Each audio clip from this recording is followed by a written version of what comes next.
Bonjour tout le monde and welcome to Musings of a Fox. If this is your first time here, hi, my name is Gabrielle. Welcome to my channel.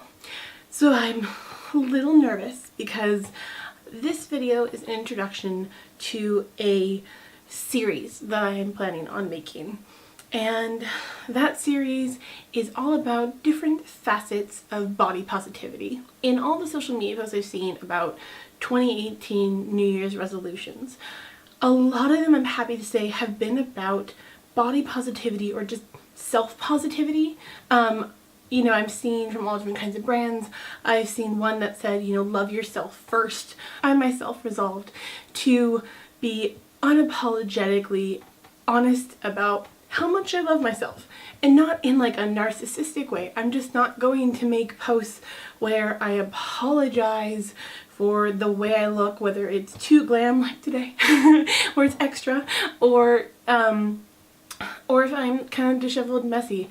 Honestly, I love posting no makeup and makeup selfies because I really do feel good about myself in every facet of the way I look. But I just realized a lot of the time, especially women, we caveat ourselves. We apologize for not looking perfectly done, or we say, I'm makeup free but I'm loving myself anyway. You don't need to put the anyway. You can just love yourself every way you come. And so I decided to create this series where we can really talk and get down to discussions in the comments, which is slightly terrifying to do on the internet. So this video is a bit of an intro, a little bit where I'm going to be honest and open about my personal history with body positivity and self-love. And, going forward, I plan to tackle topics, as focused as on the hashtag #FYourBeautyStandards and the reactions to it, on what self-love means, what even like body positivity means to me, and then give you guys a space to civilly talk in the comments down below. If things do get nasty, don't worry, I'm not going to stand for it, and I will not be here for that.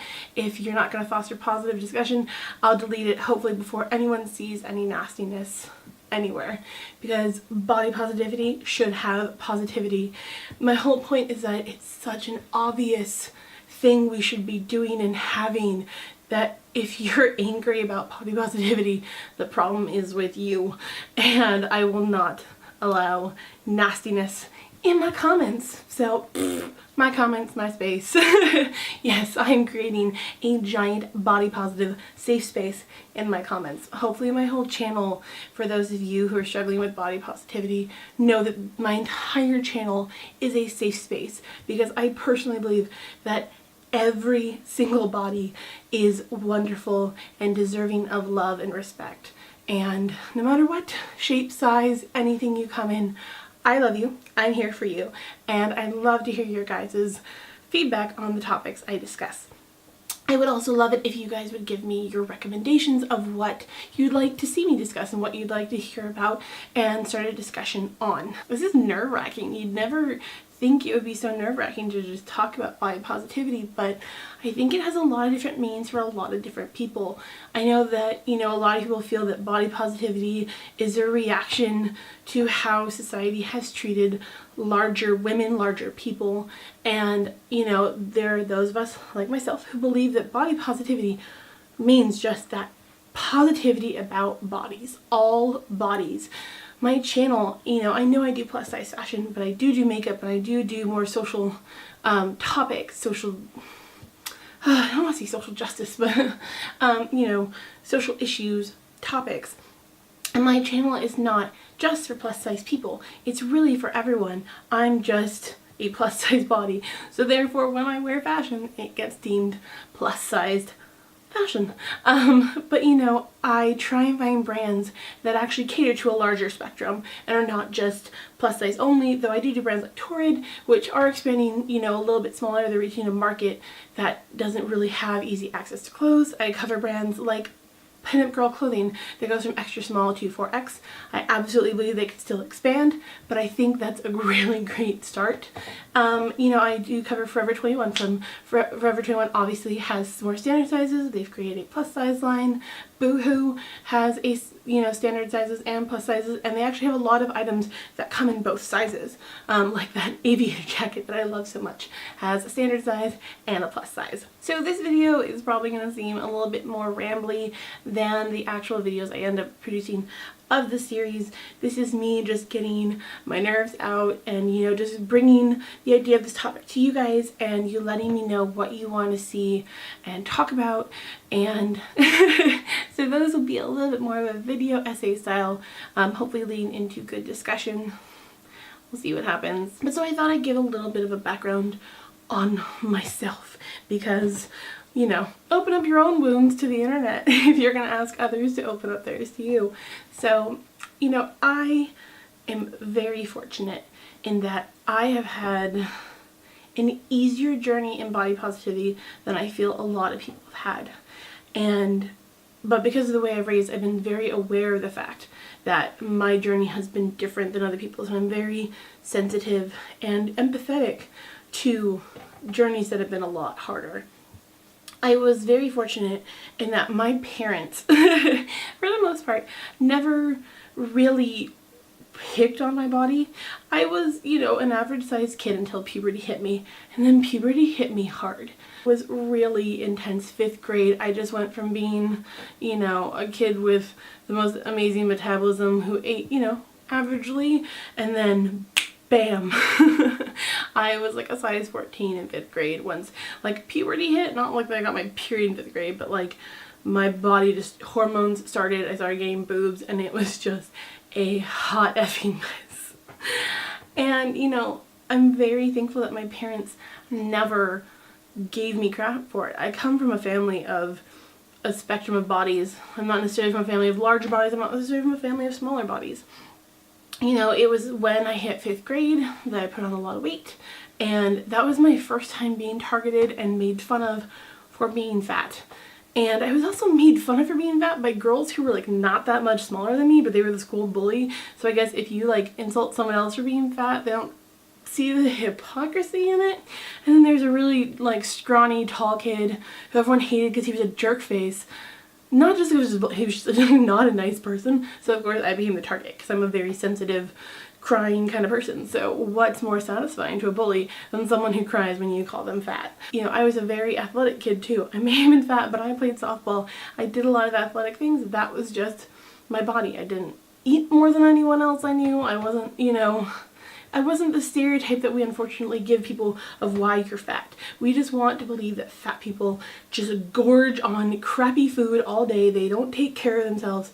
And those of you who are larger know that's not true. We just don't have the metabolism of someone who, you know, I have a friend, he probably weighs 120 pounds at 6'6", and he eats like garbage. Oh my god, this guy, I adore him. But he eats like absolute trash, and he can't really put on weight much, and that's his body's metabolism. But if you look at our diets, like just without looking at body types, you'd swear his diet was mine, but it's not. And that's one of the issues with body positivity, is that we just judge and want to assume that fat means bad. Fat means you're doing something wrong, and that's just not true. There are plenty of skinny people who are eating like garbage, and their bodies just take it better. Anyways, I digress. So, you know, I was a large kid, and my mother made sure that she never told me anything other than that I was beautiful, and not just beautiful on the outside but beautiful on the inside. My parents really fostered being a good person, being an empathetic, caring person, concerned with how the world affects others and being cognizant of that. And so in whatever you do, that you're not adding to the undue, unnecessary bullshit someone's experiencing through other circumstances. My mom focused on telling me that I was beautiful and cultivating my arts and theater and those kind of stuff. And then my dad, you know, I think it's hard when dads have girls, but my dad focused on, you know, creating a really comfortable with themselves person. My dad is a very slapstick, loud humor person, and he and I are really twins in that way. We love being crazy, loud goofballs. He taught me that a woman can be loud and funny and just off the wall and goofy and silly, and that doing those things doesn't make her less beautiful, less attractive. You know, those are good qualities to have in a person, regardless of, you know, who you want to attract, regardless of what you think. But that, you know, he had this girly girl, and he let me know that my tomboy side is equally valuable to that, and that I can combine them. He and I would make the most silliest of faces, the most ridiculous, stupid of jokes, and that is valuable, and a good sense of humor is valuable in a person as well. I don't need to just be a quiet, well-read, pretty girl. I need to know how to throw a baseball. I need to know the history of like the greatest comedians. I need to be able to laugh at myself. And so when I would see those bullies and they would pick on me, I learned from a very young age that they had a lot of issues in themselves. Did the word suck? Of course they did, but I was able to see that it wasn't about me. They were missing something in their lives, and they needed to make me in pain to either, you know, make them feel better about themselves or just make sure that someone else was having a crappy day besides them. You know, my mom also raised me not to believe in what the media told me beauty was. Women in my family have that quote-unquote exotic look. We are very Eastern European looking, but my mother is a very beautiful, striking woman in a very different way than if I looked at magazines I would feel about myself. I would learn about Photoshop and airbrushing and all those techniques because my family is artists, and I knew that nothing I saw in a magazine was real, so I didn't feel those pressures. Though one weird pressure I felt was about hair, because hair always looks so good in a magazine, and I always thought that I didn't have good enough hair. And as I've gotten older, I realized I have insanely thick hair, and that most of those women in those magazines are wearing, you know, weaves or extensions or digitally altered hair. And so even that I can't compare and think that my hair isn't good enough. Of all the things, I thought my hair wasn't good enough. But that just goes to show you that even if you think you're the most aware kind of person, self-doubt creeps in anywhere. You know, once I got over my awkward duckling stage and I really kind of found myself in high school, I was still being made fun of for being fat, but I just didn't get it. Like, I knew fat didn't make me a bad person. I was a very, I think, good person. I cared a lot about the people that I loved. I cared about people who didn't love me. I wanted to know, you know, I'm a people pleaser, but to a limit. I want to be liked, but I'm not gonna change in order to be liked. I just don't get why people don't like me. I think we all kind of wonder, why don't you like me? But I got bullied a lot in middle school, and it was because of my confidence. I never felt like I wasn't worthy of love. I never felt that my body wasn't worthy of love. I actually felt that my body was pretty worthy of love. And so being a boy crazy girl at the time, the other girls who were the popular girls hated me because I went up to all the cute boys and thought I had a shot. Didn't really know anything about them. I just thought, hey, I'm cute, I'm fun. I can talk sports, and I can talk theater, and I can talk arts. I can talk all these kind of Renaissance girl things. And so yeah, I didn't think that my looks held me back. And yet these girls wanted to make sure I knew my looks would hold me back. And it was one of those things, again, I didn't go home hating myself. I just couldn't understand why me liking myself made them so angry with me. Why, you know, I didn't feel entitled to affection. I just thought there was nothing not worthy of affection. And, you know, I got up to high school, and, you know, there are dumb things I did. I so wanted to be liked that I got into a relationship in high school because I knew I could. It was someone who I knew was attracted to me, and so I picked them, even though we had a lot of things in common. I just didn't have those feelings, but I just wanted to prove that the big girl could get a guy. And, you know, that's really sucky. You know, I'm still friends with that guy to this day, that we had like 8 years where we didn't talk, but I should never have dated him because I felt I needed to prove something to other people. And so that's where my journey has been, in that while I love myself, I can't expect others to love me too. And you know, that's one of the epiphanies I've had about a lot of the topics I'm going to talk about. Well, I'll dive deeper into that.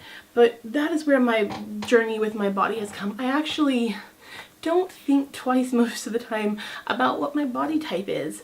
I talk to my doctor regularly. I know where my health is at. I'm aware, I'm active, I do the things I need to do to maintain my health.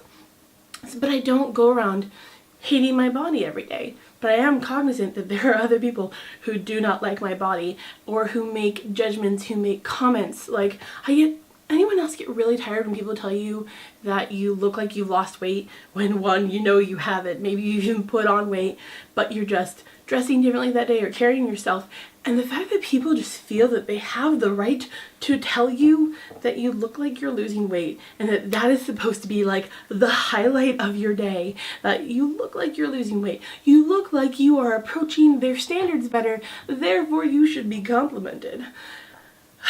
So obviously I have a lot of topics that I would love to deep dive on with you guys. So please tell me, you know, what you want to hear. I have the next few videos of it planned. I'm making this about a once a month series. I do about 4 to 5 videos a month, and depending upon the popularity of the series, I might make it like an extra non-one, you know, maybe more a month. We'll have to see. But I just want to make sure this channel is all the facets of my life. It's not just my love of makeup and my love of fashion, but it's my love of talking about issues that are really important to me. And you know, this channel is about people.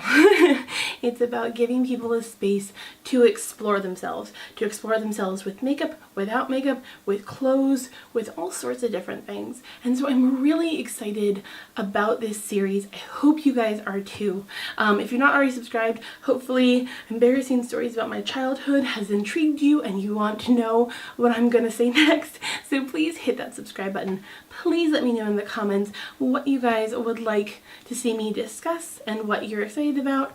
And if you have any other ideas for videos, I would love to hear them. Thank you guys for watching, and I will see you next time. Bye. I just realized you guys can never totally see what's behind me. So right here is a love marquee from my wedding. Then right here is my bridal bouquet. And then right there is a journal from Vintage or Tacky. It's a Christmas present where I write all my ideas. And up here is a candle. And there is a photo you can't see from one of my favorite photographers, who happens to be one of my really good friends. So, ta-da! That's the background for now. It's evolving.